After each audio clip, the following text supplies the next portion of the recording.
So before I get to the video, I want to take the time out and say thanks to the people who watched my Resident Evil 4 review. I got a lot of good praise and some constructive criticism as well, so I really appreciate it, guys. Once again, I really appreciate you guys taking your time out of the day to watch that video. So once again, I thank you. And let's get to the video.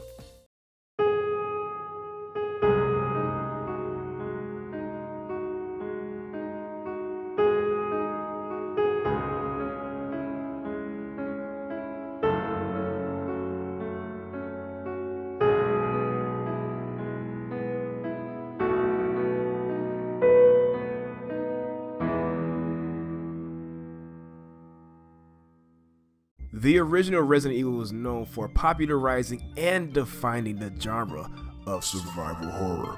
For its development process, let's go back to the year in 1993.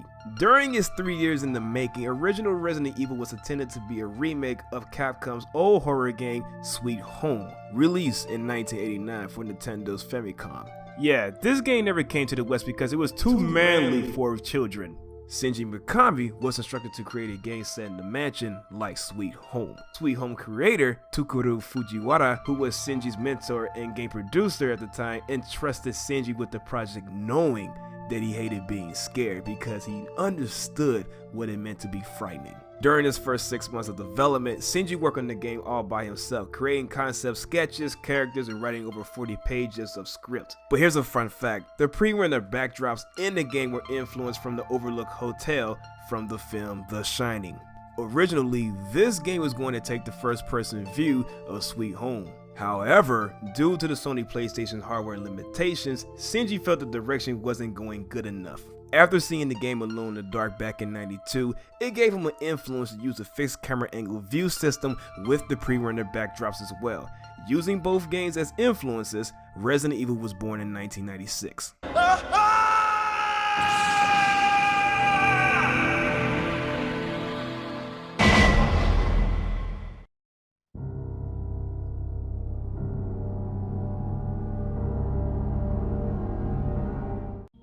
So the story is about Chris, Jill, and the other partners of STAR's Alpha Team, who works with the Raccoon City Police Department. What's going on is that they're on a mission looking for Bravo Team, who had gone missing during their own mission, following a bizarre murder case about a family who had been attacked from a group of about 10 people. Not only that, but what made it worse is the fact that they were eaten.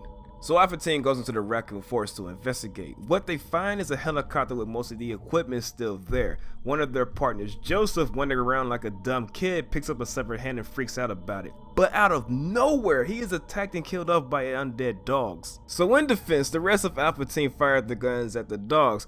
Brad leaves his crew hanging for dead, flying away in his helicopter, and the rest of the Alpha Team retreated to an abandoned mansion. And that's just a teaser of the story. If you want to continue listening to this, I greatly thank you. But if you don't want to be spoiled by the story, go ahead and skip to this time step. I'm giving everyone 5 seconds to get a head start before I dig into this goodness.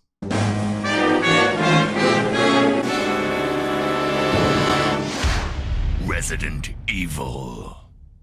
Okay, so here's some things I want to point out. You play as two characters, Chris and Jill, with the same basic story with a few different cases of events. So for this review, I will only explain the best case of scenario, mainly because of the series continuity, and I ain't got all day to explain all these different type of endings. Now, let's move forward. So the rest of Alpha Team enters in the mansion. While the crew try to recuperate, one of their members has gone missing, Chris or Barry. The team tries to make sense of what the hell is going on until the shot sounds off near their main entrance. Chris and Jill move on to investigate to find one of their own members of Bravo Team is being eaten alive by a zombie. Now, whether if you choose to fight it or run from it like a sissy pants, Wesker, who is the captain of STAR's Alpha Team, has gone missing just like Chris or Barry. So after all this confusion going on, they all pretty much went their separate ways to investigate on finding Wesker and their missing partner. Throughout the investigation, they pretty much had run-ins with traps, puzzles, and the other forms of the undead. They do, however, find two other members of Bravo Team dead in the mansion, such as Forrest in the balcony after being pecked to death by the crows, and Richard after being bitten from a poisonous snake, and it's a mighty big one. Throughout their separate journeys, Chris meets a young woman and a surviving member of Bravo Team named Rebecca Chambers, who pretty much tells Chris that their pilot made a forced landing and that she ran into the mansion. Through the end of their conversation, she joins Chris to look for more of their units who are still alive. While Jill grows a little suspicious of Barry and how strange he's been acting, but they continue on their investigations separately. problem here with me listening and watching this is the fact that the actions of Barry being strange isn't that very well displayed on this game. Maybe it's just a bad acting being a distraction, who knows. But how about you, Barry? I have this. Now moving forward, with Chris and Jill and their own investigations going on, they read some important documents about some crazy lab experiments that have been going on in the mansion and other places 30 years before the game's plot of the story, giving us all a better insight of the illegal biological experiments from Umbrella, such as the T-virus from them that was the result of all this flesh-eating zombies, dogs, and other creatures out there in the mist. While navigating through the courtyard, guardhouse, and underground tunnels, we see the last remaining member of Bravo Team, Captain Rico, who pretty much spills the beans that one of the members of Alpha Team set up all the members of STARS. Before he can spill any more information, he is killed off by someone who pretty much ran away. Playing both sides of the story, I'm pretty sure we can all find out who was the traitor that really did it, and if you wasn't really paying attention, that is your fault. Chris and Jill made it further down to the lab where they find more of experiments from Umbrella. After going through a bunch of slides of Umbrella's test subjects, we finally get to see that Wesker is indeed part of Umbrella. With Chris and Jill realizing who Wesker really is, they go to confront him to where he shows off his life form Tyrant, which results to his death, Rebecca getting shot down by Wesker, and Barry betraying Jill to save his family to later taking down Wesker. However, Chris and Jill takes down Tyrant. With that, Rebecca is still alive thanks to her bulletproof vest. They all set the alarm to blow up the lab so no more lab experience will roam the forest and the city. Chris finally rescued Jill and Jill finally rescued Chris, and everyone meets up in the helipad that gets picked up by Brad before one more showdown with the aggressive Tyrant before getting blown up by Chris and Jill. With that all being done, Chris, Jill, Barry, Rebecca finally made it alive after surviving the horror in the mansion, while it blows up. Wait a minute, you can't call that an explosion with a transparent video. Pull up the remake version. Now that's a fire! That's a fire! Look at that! Look at that! Now, the remake version is pretty much the same story with better voice acting and a new subplot, with a very creepy story about Lisa Trevor and the horrible experiments Umbrella did to her and her family. As for my own thoughts about the story, not much I can really say about it other than it feels like a 90s horror movie, which isn't a bad thing. The voice acting, as bad as it was, it made the game very interesting, for it was hilarious for all the bad reasons. Oh, Barry! That was too close. You were almost a Jill sandwich. You're right. Barry, thanks for saving my life. Yeah, so much for him. We got to the root of the problem. Saved again. Now, the remake version, it is an improvement of all the issues, and not only that, they pretty much fleshed out Barry a bit more. That was a close one. A second late, you would have fit nicely into a sandwich. Really? Thanks. But honestly, story-wise, it's not the strong part of the game, it's the gameplay that did it the most, and I'm going to explain why.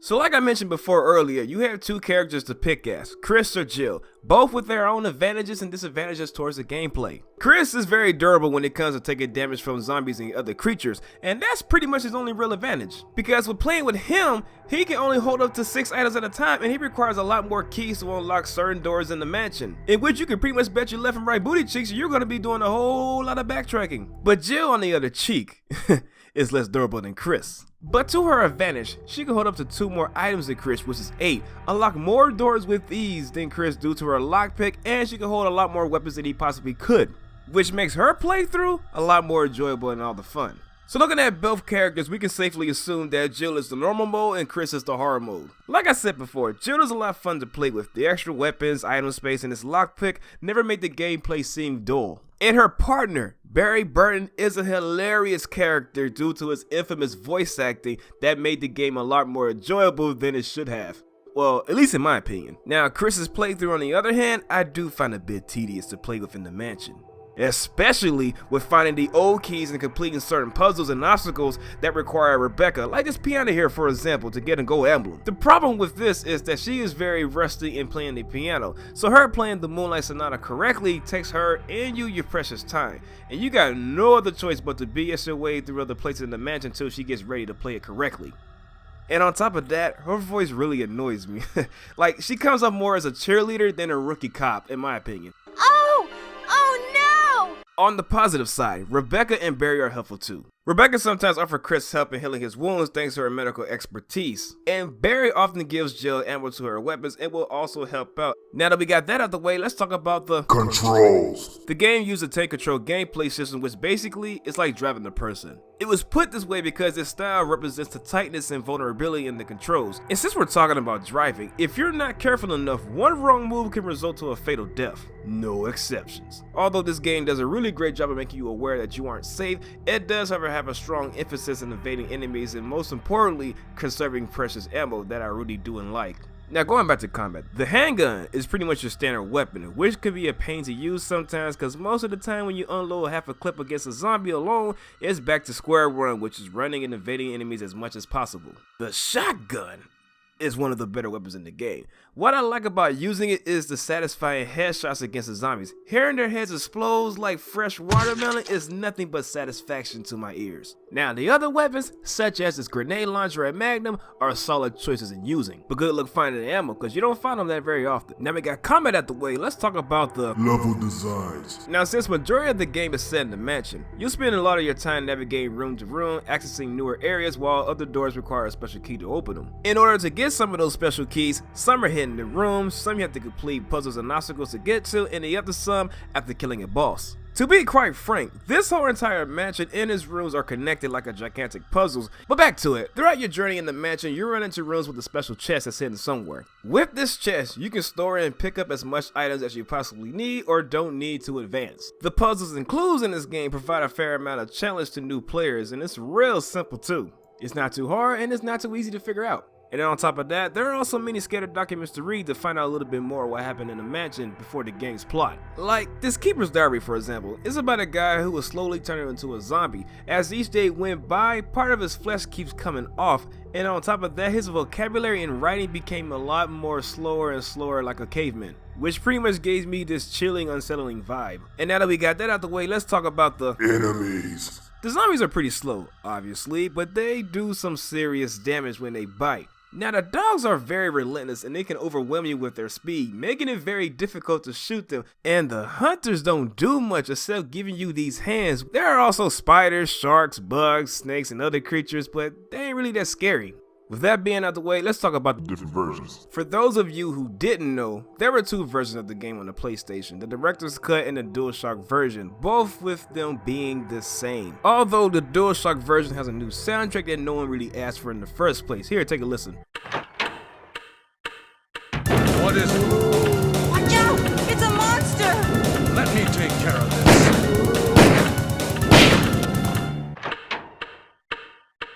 What is it? Watch out! It's a monster! Let me take care of this.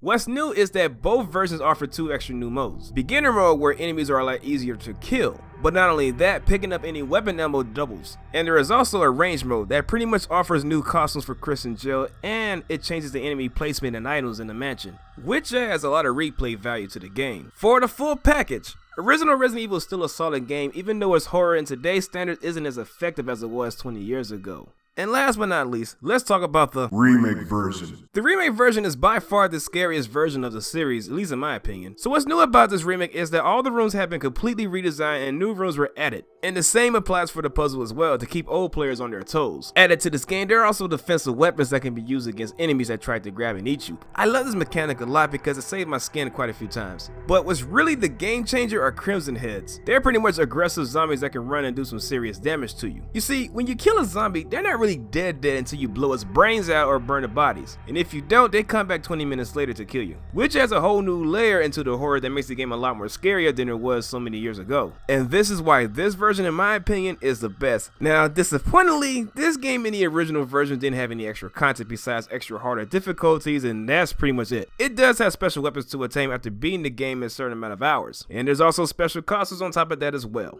And one more thing I want to talk about, if you get your hands on the remake remastered version of Resident Evil, the tank control gameplay style is no longer an issue. But if you don't like that, the good news is you can still play the old school way if you want to with the D-pad. With that being said, Resident Evil as a whole is a solid game that popularized the genre of survival horror, and not only that, it's fun too. One of my top 5 Resident Evil games of all time.